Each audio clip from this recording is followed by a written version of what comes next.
Hello, everyone. How's it going out there? I hope you are having an amazing whatever day that you are listening to this. My name is Chris, and welcome back to the One Hit Wonders podcast known as. Oh, what is this podcast called again? Just One Hit. There we go. Just One Hit with Chris Jones.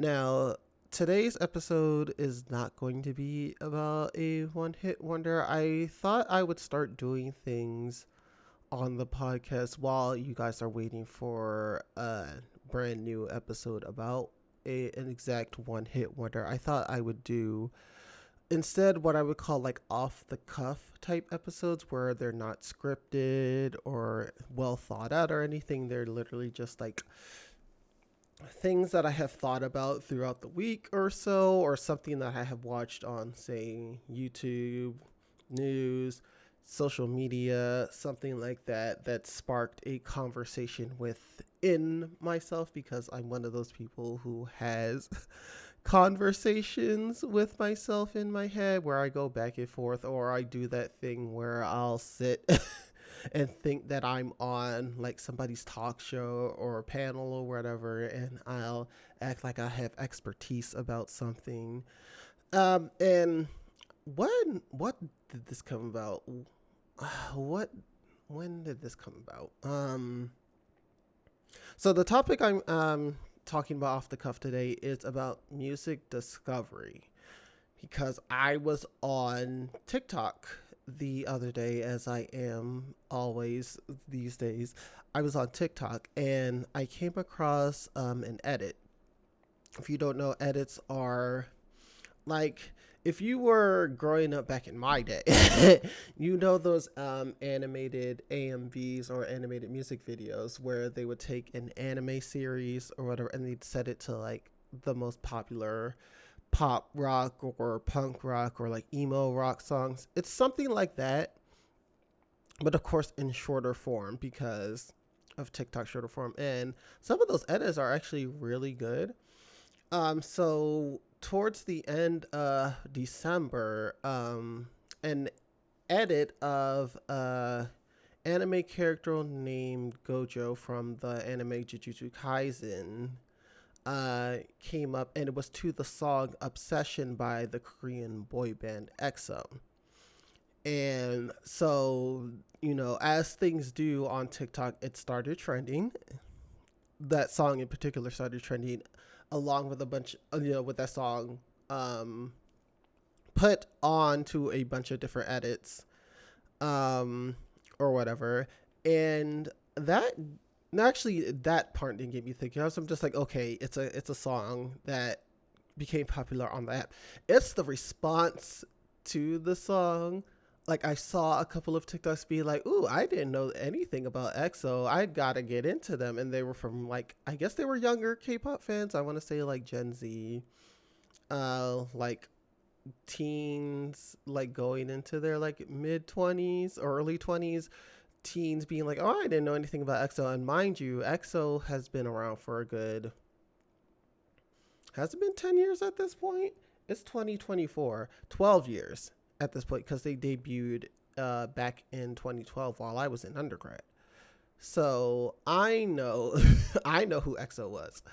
And so that just got me thinking about music. So actually, no, let me rewind that back again. Sorry. So I posted on my Twitter and I was like, hey, would EXO now be considered old K-pop? And I got a response being like, please don't do that to me because that's going to make me feel old.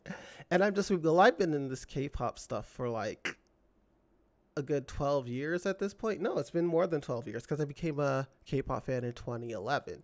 So 13 years at this point. I've been a K-pop fan for 13 years at this point. So I really don't care about like the whole connotation of like being an old fan, or I guess the younger, I guess more cynical K-pop fans would call me a hag or whatever.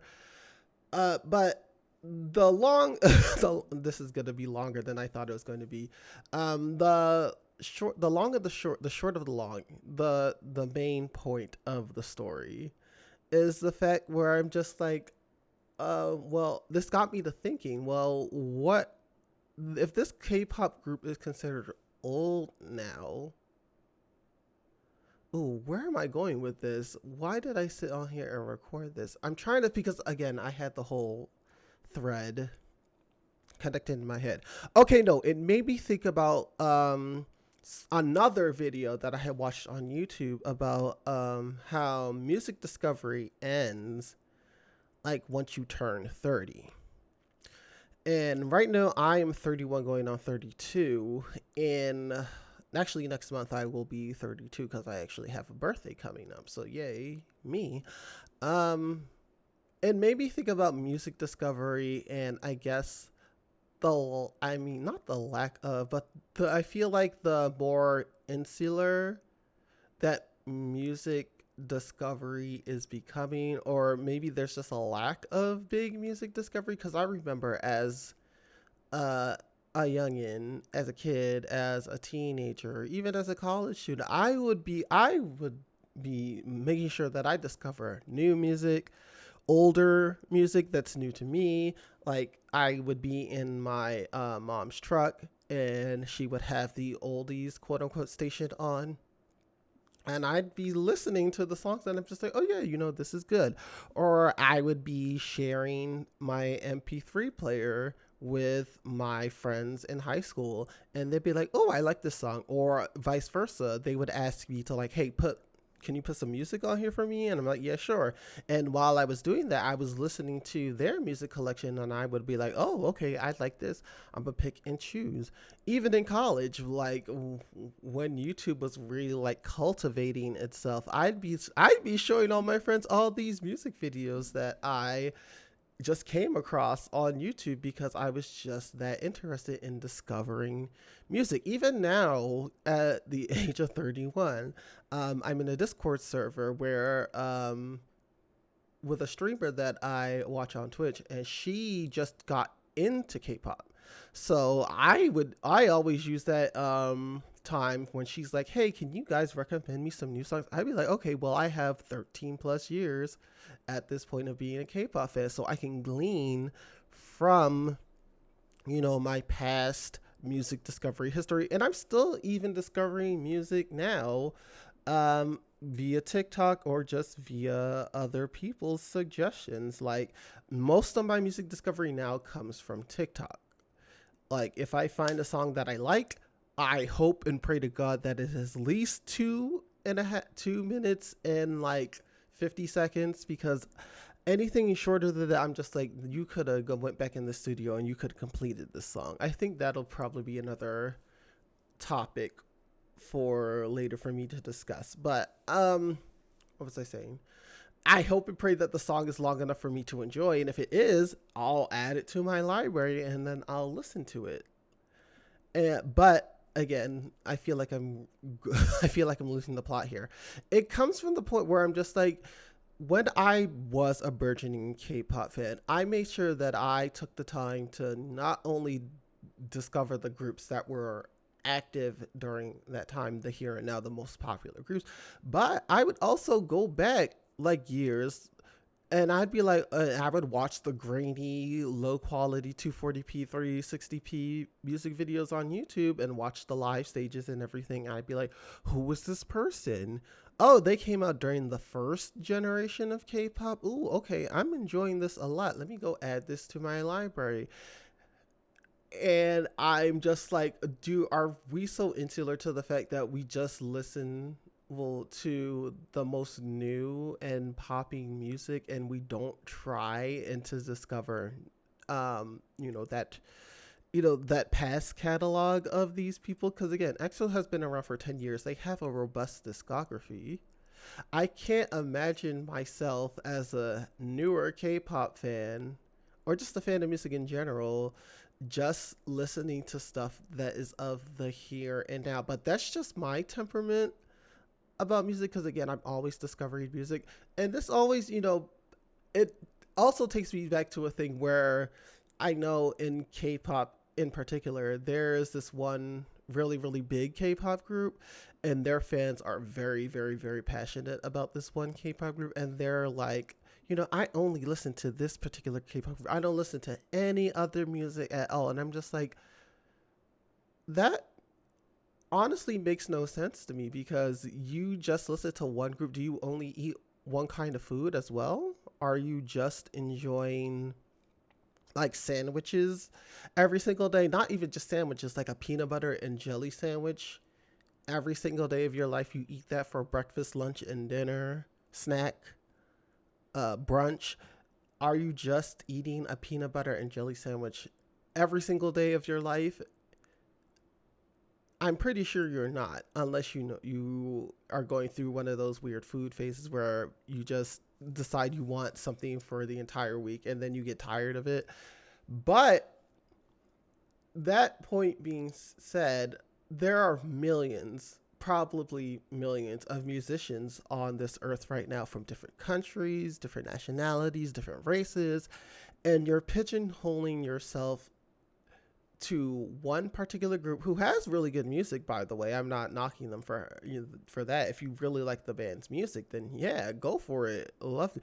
But again, you're limiting yourself to that one group when there's so much more out there, because you just want to be seen. I guess you just want to be seen as the biggest fan of this particular group.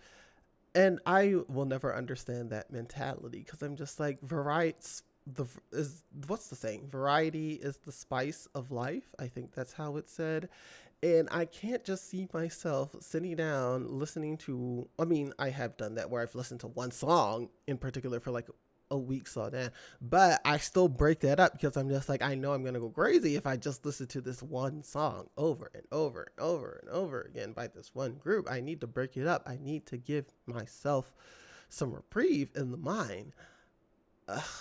Okay, so I think that's about it. I just wanted to come on here and rant about it. I'm pretty sure this is pretty incoherent or whatever, but again, I just wanted to give y'all something that I just thought about off the top of my head as I'm working on the next episode. Also, I apologize for not being as consistent as I would like to be because I have a bunch of scripts ready or in the process of being complete, and they're just not ready. Okay, but we hopefully will have a new episode by the end of the month. If not by the end of the month, the beginning of February, which will be a year or so since I've really posted anything. Okay, love you guys, and I will catch you guys in the next episode, which will be who's the next episode on? It's either gonna be Sam Sparrow, or what is that band? Y'all will see. All right, bye.